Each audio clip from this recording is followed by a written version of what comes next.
Hey, Dad! We've got a package here! They're asking for your signature! As a delivery worker, I found it endearing to watch a child leading their father back to the front door at a delivery location. Could you please sign here? I offered the father a smile and handed over the document for him to sign. However, the sight of me turned him stark white, and he became completely still. My name is Holly. I'm 30 years old and work as a delivery driver for a shipping company. I was born into a fairly affluent family thanks to my father's prosperous business. But rather than follow in my family's footsteps, I chose to branch out and find work elsewhere. While out on deliveries, I happened to cross paths with Darren, a man a couple of years my senior, working at one of my regular stops. He courted me, and before long, we were wed. Today, we are parents to a beautiful son, and we lead a blissful life together. My parents never pushed me to step into the family business. But before our wedding, my father questioned Darren. "Are you considering taking over our family enterprise?" Darren's response was a firm, "Absolutely." As a result, Darren quit his job before we got married and shifted to my family's company to train and eventually take over. Darren had always been a soft-spoken, serene man, but I noticed a change in him after we married. He started belittling my job and vented out his anger towards my father, his current employer, on me. Believing in the good-hearted man he was before we tied the knot, I hoped he would regain his former self once things at work stabilized. Hence, I decided to give him some breathing room. My father had informed me that Darren was having a hard time improving his performance in his role as the external sales rep. I thought that might be adding to his stress.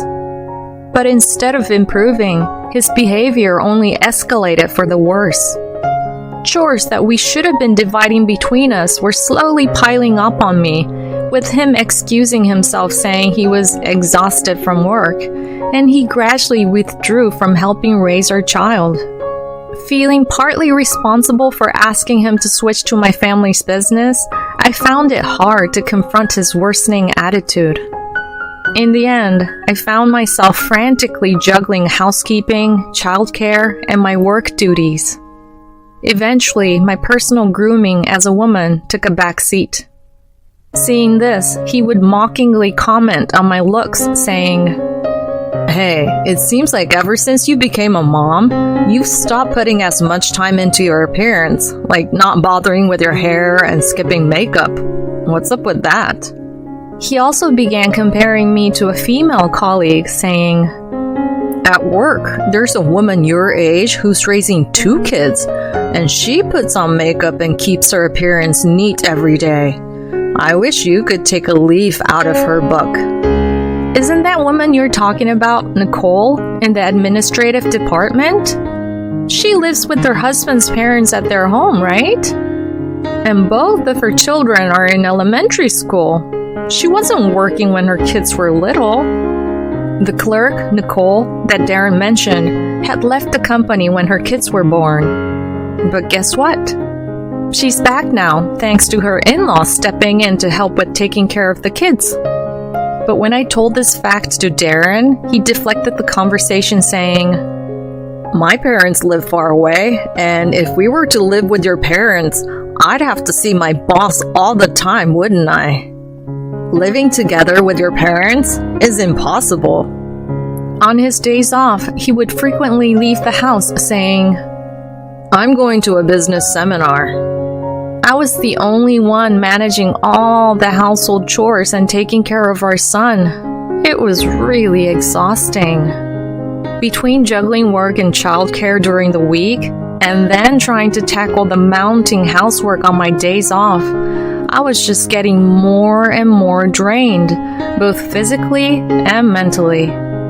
I could have reached out to my parents for some help, but I was worried that I might somehow put Darren in a difficult spot at his work, so I found it hard to ask for that extra support. But there's only so much a person can take. Amidst such days, I eventually collapsed from all the stress and overwork. It happened at my workplace, and when they couldn't reach Darren, who was my emergency contact, they reached out to my mother, who rushed over. Are you so swamped with work that you're actually passing out from exhaustion? Does Darren even realize you're working to the point of collapsing? I think he does, but he's also pulling long hours trying to secure his position in the company, so I can't really ask for his help. You could have told me. I worried that if Dad found about all of this, it could somehow impact Darren's position at the company. After taking some time to consider my words, my mom finally spoke up. From now on, talk to me before things get this bad. The following day, I got a message from my father. We need to have a talk. Come home without letting Darren know. When I returned home in response to his message, my father told me, frankly, Darren isn't improving in his role at all. At this rate, it's not just about being ready to take over. He can't even handle his current responsibilities. We can't trust him with the company if this continues. And he's been attending external seminars, learning things that don't align with our company's ways. Whatever the reason, he isn't following the advice given by our staff. If there's no improvement, we can't keep accommodating him. We could introduce him to other companies if he's not willing to make changes. It might be better for him to find a place that suits his style, he said, leaving me in deep thought. I decided to have a serious talk with Darren. That night, I brought up the topic with him. Did you know that I passed out yesterday? The doctor said it was due to overwork. I can't handle all the housework, childcare, and my job alone anymore.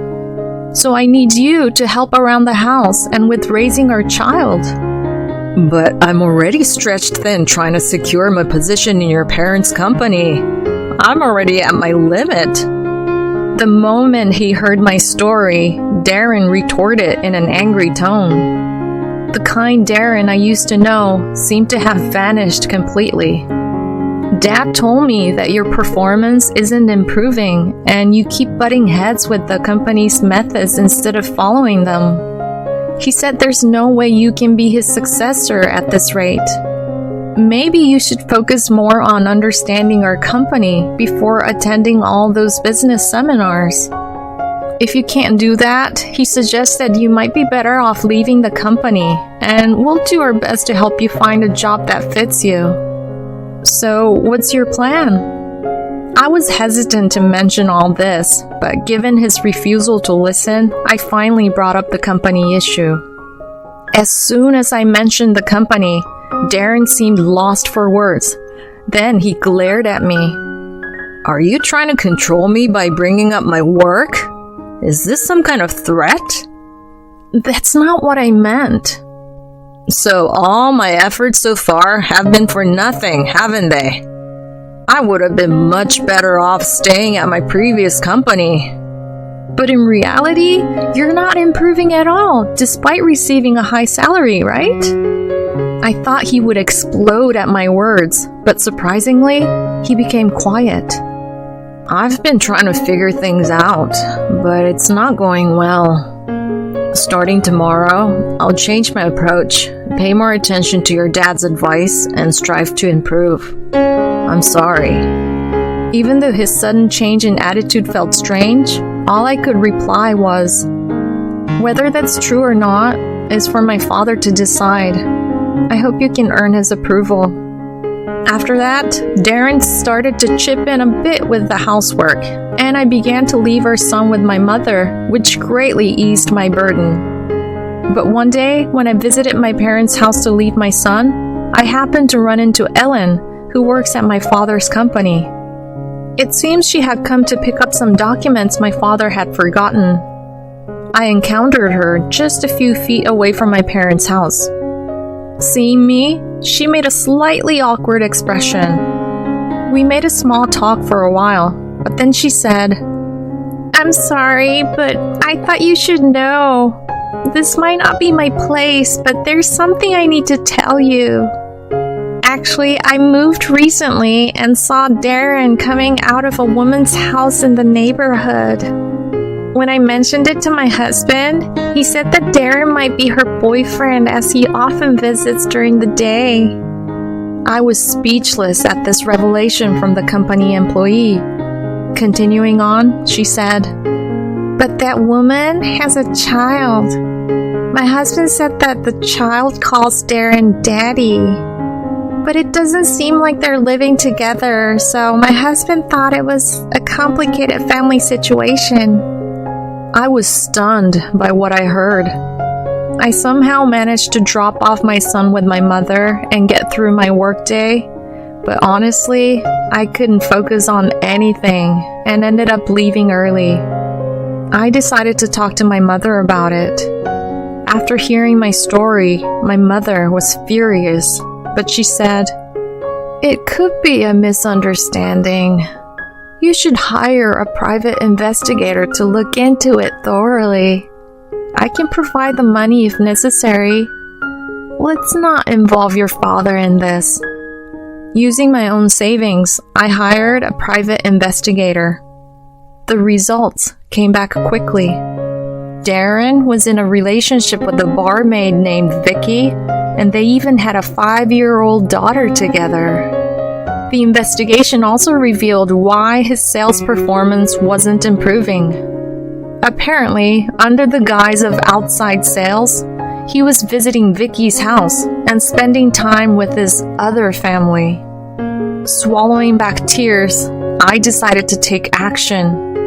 Armed with the evidence from the investigator, I hired a lawyer who specialized in divorce cases and started making arrangements for a divorce. With the documents prepared by the lawyer, I decided to deliver Darren's belongings when he was visiting Vicky's house. When I rang the doorbell at her house, a little girl who was probably their daughter came out. My heart sank seeing this innocent child, but I calmly said, "I have a delivery. I need a signature. Could you please call your mom or dad?" At this, the girl shouted, "Hey Dad, we've got a package here. They're asking for your signature," and went back inside, dragging Darren out by the hand. Seeing me at the entrance, he went pale, stammering, "Why?" "Just need a signature right here," I said, flashing my most charming grin before handing over the divorce papers and his belongings. It's a misunderstanding." He tried to argue, but just then, Vicky, suspicious about his delay, poked her head out from the living room. "Oh, and this must be Vicky?" I asked Darren. "Who's this lady? Do you know her?" She made a puzzled face and asked, "Nice to meet you. I'm Holly, Darren's wife." "Excuse the uniform. I'm on the clock. I'll be claiming damages from you too, so please go through these documents," I said and handed her the documents for claiming damages. To the still petrified Darren, I said, "It's time we finalize this divorce. You need to acknowledge your daughter too. Oh, and Nicole. I'll also be claiming damages from her." I had found out from the investigator that he was also fooling around with Nicole, his company's clerk. "Nicole's married too, huh? Her husband should hear about this, and my dad will definitely hear all about it." At this point, Darren looked like he was about to faint. The one who stopped him was Vicky. "What's going on? I know you had a wife, but you have another mistress?" She shouted and began to confront Darren. The sudden argument, or maybe just the tension, set Vicky's daughter off crying. I decided to leave them to it and head home. I filled my parents in on the situation and moved me and my son's things to their place. Later, I met with my lawyer, filed for divorce from Darren, and sought alimony, child support, and damages from both Vicky and Nicole. Nicole's husband reached out to me. We agreed to share the cost of the investigation, and I handed over the evidence to him. Apparently, Darren had been spending his weekdays at Vicky's and claiming he was at business seminars on the weekends while actually spending time with Nicole. Turns out, he didn't follow the company's guidance simply because he was easily swayed by a young internet entrepreneur. And surprisingly, in the midst of this chaos, it was revealed that Vicky was also involved with another married man, which just made things even more complicated. But I chose to focus only on getting what was due to me. In the end, I was granted the alimony and child support I sought, and the divorce was finalized without any hassle. Darren seemed to have started a new life with Vicky and their daughter. My dad was ready to sack Darren, but I convinced him otherwise. Eventually, due to their misconduct at work, Darren and Nicole received pay cuts and demotions. I wanted him to stick around because I figured the others at work who knew about his affair and subsequent divorce wouldn't exactly be friendly towards him. I thought it would be better for him to suffer in a hostile workplace. I was right, and Darren, now just a regular employee with a significantly reduced income, couldn't stand the hostile environment and quit a few months later. According to Ellen, who lives near Vicky, the sound of Darren and Vicky's daily arguments can be heard all over the neighborhood. Although Darren and Vicky were living together, it was clear that their relationship was extremely sour. Then I got a message from Darren pleading for a reconciliation. "I've realized how important you are to me, Holly. Ever since then, Vicky has been blaming me for being broke, and she's raising that I should pay the damages claimed by the other man's wife. You are all I have, Holly. Help me. Let's start over." What are you talking about? To begin with, if Vicky's daughter is 5 years old, that means she was born 2 years into our marriage. There's no way I can forgive a man who's been lying to me for over 5 years.